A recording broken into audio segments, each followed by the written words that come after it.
How you doing, guys? Gory TCE here. Today I'm gonna bring you another deck profile. This one is a little bit more different from the Egg Haven, since Egg Haven is a little bit more straightforward, like I said, and like I mentioned, is very easy to build. Just needed to slap a couple things from the new set, and that's it. But this is just Dragon Ramps. This is not this Disdain, or whatever you pronounce the name. I have play tested this last week on my locals.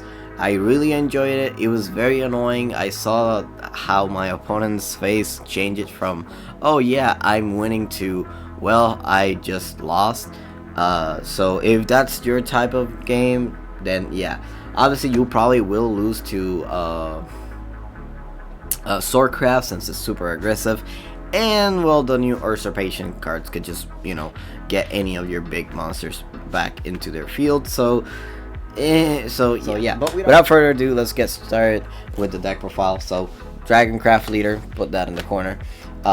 Starting off with the cost ones, we have Dragon Nest. Dragon Nest is a very straightforward card.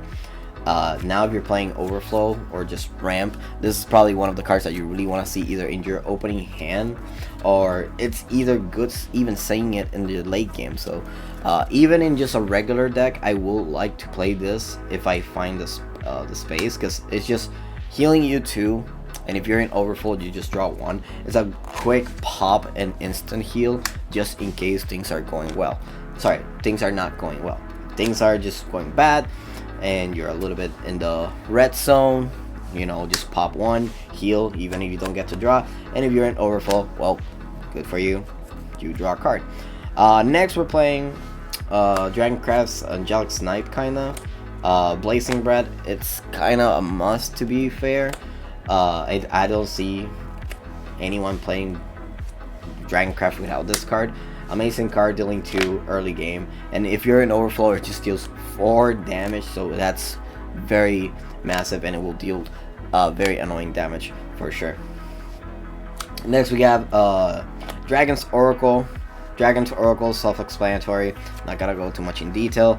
Shapeshifting Mage, we just needed a very early game card to do stuff, so Shapeshifting Mage is just here just because, well, you evolve him and you will get rid of something, since he gains Rush and Assail, if I'm not mistaken, on Evolve, and turns into a 5/5. And let me do something here quick so the camera stops focusing itself. There we go. So he just gets Assail. It's very good to get rid of early game cards, so I really recommend playing this card instead of anything else. Especially just being a turn 2 card, it's just amazing. It's good to trade away with other stuff, but yeah, I'm not sure if I kind of explained myself correctly on that one, but yeah, Shapeshifting Mage, I really like him. I would play a 3rd copy, but I couldn't find space, so you probably have to deal with that for now. Next, Serpent's Rat. Serpent's Rat is amazing. If you're in Overflow, you draw 1. If not, you deal 5 damage. So you just really get rid of a lot of problematic cards. The cost is 3. You really won't mind. Everything in here is super high cost, so you should be fine with it. But yeah, mainly you just want to play a bunch of removal. Just until you get to all your combo pieces or your big hitters, once I show them to you right here. But yeah. Next we got Sybil of the Waterworm. Self-explanatory, kind of. If you're in Overflow, she gets +1/+1 and ramps you 1. And during your end phase, you just heal 1. And if you're in Overflow, you heal 2 instead. Amazing card. It just ramps you a card. Obviously, you have to be in Overflow in order to ramp a card, but it comes up a lot, and it could start healing you if your opponent can't get rid of it. Yeah, you will start getting advantage back.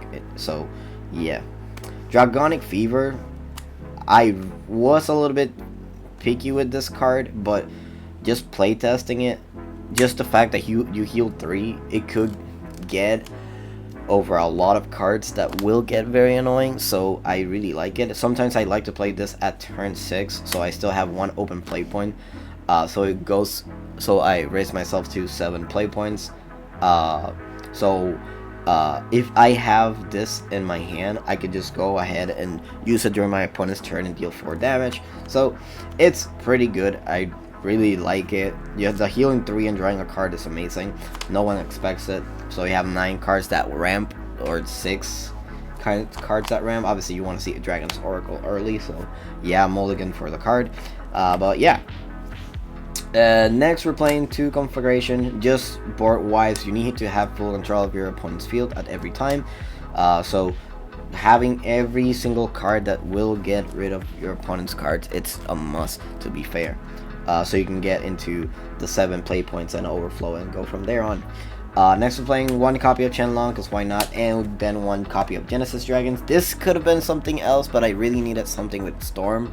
I was gonna play Forte, but to be fair, I don't know why I wanted to resort to Forte. So, but yeah, Genesis Dragon just comes in, like, it's a one-off. It comes and goes. Obviously, if you're playing against Usurpation, they might revive this. They might revive any of the other cards I will show you, and it will get very annoying. So yeah, just keep in mind that. So that might be a problem for sure. So yeah, that's it for the Dragoncraft cards. Now going into the neutral cards, we have plenty, you can see here. Starting, we have the Gelnise package. I really love this package, to be fair. So Gelnise has Drain. She has 2 effects on Fanfare. You can either play 3 play points and get 1 of each into your EX, and then the other effect is that if both players are in 10 play points, you draw 3 cards. So she's amazing. And she also has Drain, so you could start healing damage back again, so it's amazing. Apostle of Craving gives something Rush. If he is in the EX and you have Gelnise on your field, this card costs for free, same as the Craving of Splendids. So yeah, and we're playing 3 copies of Splendid. So so it's amazing. The other thing that Gelnise does is that every single time you play a neutral card, you deal 1 damage to your enemy leader. So this card is extremely amazing, and if you play it early game, you could start racking up a lot of damage. Since I kind of play a lot of neutral cards, and I have been a fan of playing neutral cards a lot, so yeah. Craving Splendor, it's pretty good. It just deals 4 damage to a card on the field, and then heals you 1, so it's amazing. It's just basically the same as this one. Kind of like the same as Serpent Rat, but it heals you 1 instead of dealing with 5. So, but 4 is amazing. Gets rid of Alice's. It's get rid of the new Disdain Galmix, I think. Usually Galmix will get dealt 2 damage to use the effect, so it's very easy to take over, and so on and so forth. So this is amazing. I really like it. And yet again, if you have her and you have this on your EX, it costs for free, so it reduces the cost by 3. So yeah. Next, we're playing 1 copy of Execution. This is supposed to be Bahamut, but I kind of wanted to play test it just for the reason, since a lot of people might be playing Destruction. I really want to get rid of the amulet that might give me problems. That is the one that deals me damage. So this card is just here just for that particular reason, but it also gets rid of very annoying amulets. So yeah, I don't know, playing Mirror Match. Obviously this is just a clear spot removal, so it's amazing. Next, we're playing Grim. This card is a little bit underrated. He is a very high cost card in order to do the effect, but he comes up a lot. So he evolves for 2, and he has an effect on evolve that you can pay 4 play points and then deal 4 damage to your enemy and your enemy's field, if I'm not mistaken. Let me double check that. Yeah, you pay 4 damage and do that effect. So sometimes if you're in a pinch, you could just go ahead and drop him, evolve him, pay the rest, just board wide your opponent, and he has ward on top of that. So I really like him. Obviously it's a 9 cost card kinda, but you can just evolve him for 5 and, you know, go from there. If not, he's a cost 3 ward. If it survives, you can use the effect then. But yeah. Next, I'm playing 1 copy of Olivia. She's just here. This could be like either Bahamut, either Execution. This could be something else. Like this, it's just for that one reason that if I need something, she will probably provide that for me. So if I need to heal, I can heal. If I need to draw, I just draw a card. If not, you know, discard a card from your opponent's field and just gain 1 EVA point, and they're not that bad. But mainly, I will probably go with the heal and draw. So yeah, but I'm only playing one because, like, I don't know. Like I said, I have been debating on getting rid of her. So yeah, this is probably one of the cards that I will just get rid of. I never see a use sometimes to just play her and so just use the effect as a 5/5 from there on. But you know, just the healing comes in pretty well. Next, we're playing 2 copies of Isra Field. Playing her, it's so good. You heal forward, it's amazing. And then the effect of Boar Wipe. On top of that, she is so big. So yeah, unless, and it will be very annoying if your opponent revives it, but well, this is the format that we're currently living in. So she is amazing. On Evolve, it's a 10/10, deals 5 damage to the field. It's a 10/10. It's very annoying to get rid of. Just, it's very problematic, and I really recommend it. So yeah, and finally but not least, 1 Bahamut. I was playing 2 Bahamuts. I didn't know the power of this card until I played it. So now I'm probably going to be slapping it in every single deck that I play. So I'm just lost for words. This card's like amazing. Like, it destroys every enemy follower in the field. He evolves for free, turns into a 11/11 if I'm not mistaken. Let me see. Yeah, it turns into an 11/11, destroys all amulets. The only downside is that if your opponent controls 2 followers or more, he cannot attack. But I mean, with all the removal that we currently play, this will definitely hit your opponent. So dropping a Bahamut, dropping an Israfil, it's going to be one of those cards that your opponent must like play around a lot. Now, I don't want to maximize on a lot of high cost cards, just for the reason that I don't want to break myself with them. So playing a little bit of a mid-range will be amazing. Like I said, Jelnice is amazing. She has like a 7 cost effect and so on and so forth. So you go from there. So alright, that's for the main deck. Now for the Evolve deck, we're playing 1 Shenlong, 2 Green, 1 Israfil, 2 Shape-Shifting, 2 Bahamuts, and 2 Apostles of Craving.